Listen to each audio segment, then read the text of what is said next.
Привет, меня зовут Андрей Коняев, и сегодня мы поговорим о науке. Прием полезных бактерий снизил риск развития болезней сердца и диабета. На самом деле все вот эти оба заболевания связаны с метаболическим синдромом. Нужно ли употреблять в пищу бифидобактерии, про которые нам рассказывают в рекламе? На самом деле, конечно, нет. Те бактерии, которые нам рекламируют, это такая попсовая вещь, да, то есть обычно за всеми вот этими историями стоит несколько исследований, которые показали, что пищеварение улучшается. Здесь мы говорим про более сложную вещь, здесь мы говорим про восстановление микрофлоры кишечника. Микрофлора кишечника связана с кучей вещей, она связана вплоть до того, что между депрессией и нарушением микрофлоры существует корреляция. Здесь брали очень конкретный вид бактерий, про которые раньше уже было известно, что уменьшение их количества в микрофлоре кишечника приводит к разным заболеваниям, да, то есть разлад наступает в системах организма. А теперь ученым удалось доказать две вещи. Первое, что их прием безопасен, а второе, что их прием, то есть восполнение таким образом, да, напрямую, приводит к тому, что снижается вероятность заполучить диабет или сердечный приступ. Разве реклама не говорит нам ровно то же самое? Реклама всегда говорит ровно то же самое, что я говорю, потому что, ты же понимаешь, что это на самом деле микроорганизмы, они у тебя в какой-то культуре, то есть ты их выпиваешь, а здесь специально созданный препарат, и этим занимаются врачи, а тут у тебя это разливается на фабрике. И, конечно, это совсем разные вещи. Несмотря на то, что они внешне очень похожи, это новости совершенно про разные. Выходит, что можно употреблять только те бифидобактерии, которые персонально подберет врач? Разумеется, в будущем, пока это только испытания, мы всегда рассказываем о переднем крае науки, да, но в будущем, да, будет именно так. То есть врач сможет с помощью каких-то анализов проанализировать микрофлору и в том числе прописать тебе бактерии, микроорганизмы для восстановления этой самой микрофлоры.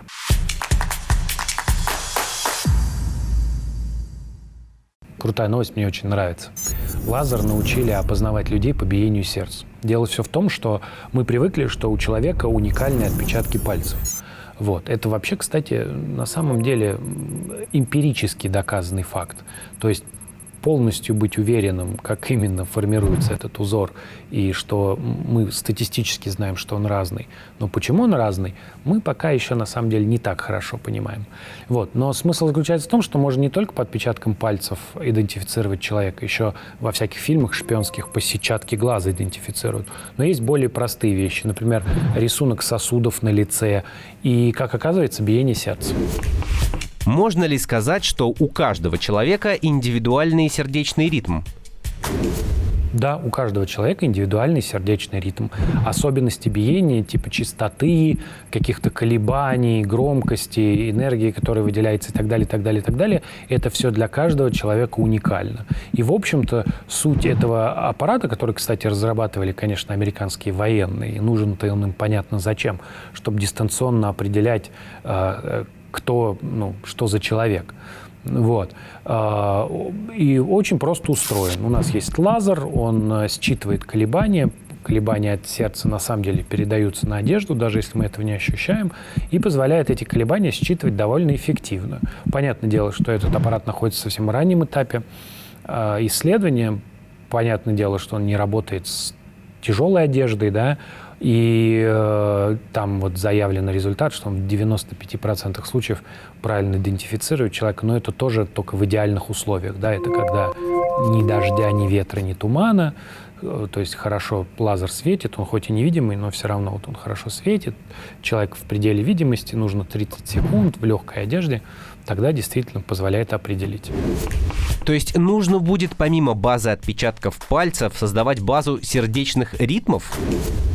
Возможно, если этот способ идентификации окажется полезно, потому что отпечатки пальцев используют, потому что их очень легко использовать. Да?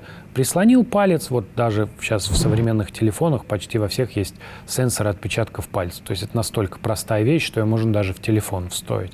Плюс отпечатки пальцев можно собирать, почему еще эта база бывает полезна, дактилоскопическая, потому что человек везде эти отпечатки оставляет. А никаких данных о том, какой был сердечный ритм у человека, который только что прошел, у нас нет. Разве сердечный ритм у человека не меняется в зависимости от изменения возраста, уровня стресса и так далее? Речь идет про аспекты ритма, да, которые остаются неизменными. Утверждается, что они есть. Разумеется, у человека сердце может биться быстрее, медленнее. Здесь важно то, что удается выделить какие-то параметры. Я говорю, пики, среднее расстояние между ними относительно, например, расстояния между соседними колебаниями. Какие-то такие тонкие нюансы. Понятное дело, опять же, военные детали не раскрывают. Но вот эти тонкие нюансы, они оказываются постоянные для разных скоростей, например, сердцебиения человека.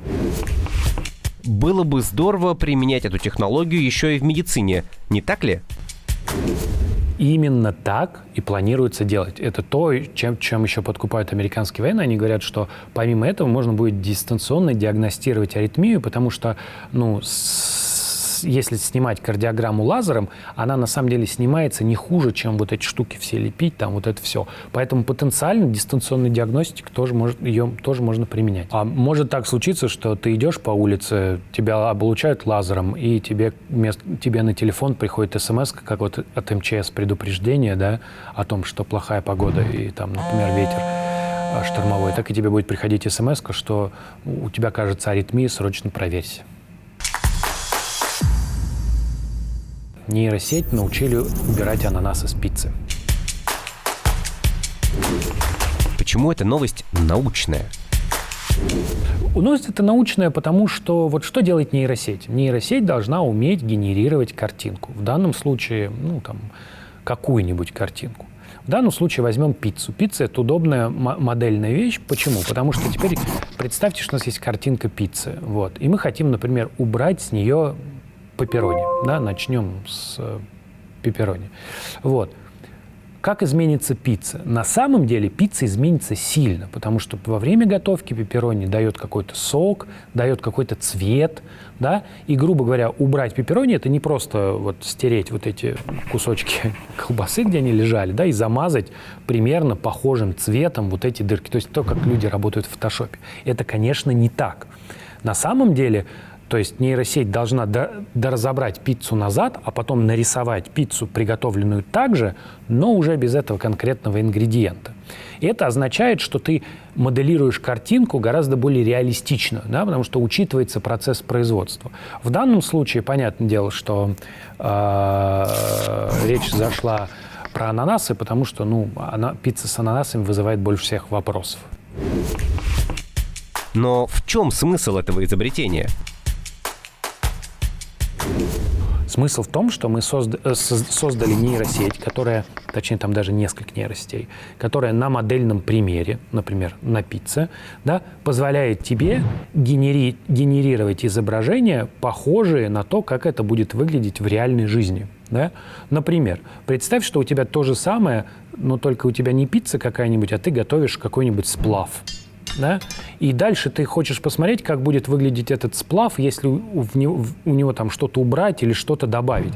Нельзя просто взять, да, поменять цвет сплава. Нужно, чтобы одна нейросеть снова повторила процесс производства, вторая нейросеть посмотрела на результат первой нейросети и нарисовала, как это будет выглядеть. Да? То есть потенциально, когда ты получаешь картинку, а в нее зашита нейросеть, рассчитывает то, как этот объект был произведен, да, потенциально это может применяться везде. От компьютерных игр, где можно реалистичные какие-то объекты рисовать, до производства, где ты сможешь понимать, как у тебя варьируется внешний вид какой-то вещи в зависимости от того, что ты в нее добавил. Получается, что это некая дополненная реальность, при которой ты можешь попробовать что-то? Да, это примерно так. То есть там очевидно, что это не все так быстро, да, то есть у нейросеть это занимает довольно много времени, но это именно так. Это история о том, что ты можешь попробовать разные варианты, не производя их. Да? То есть представь, что ты хочешь узнать, как выглядит пицца с разным набором ингредиентов. Да? Тебе нужно все пиццы приготовить и сфотографировать. А тут, на самом деле, тебе ничего делать не надо.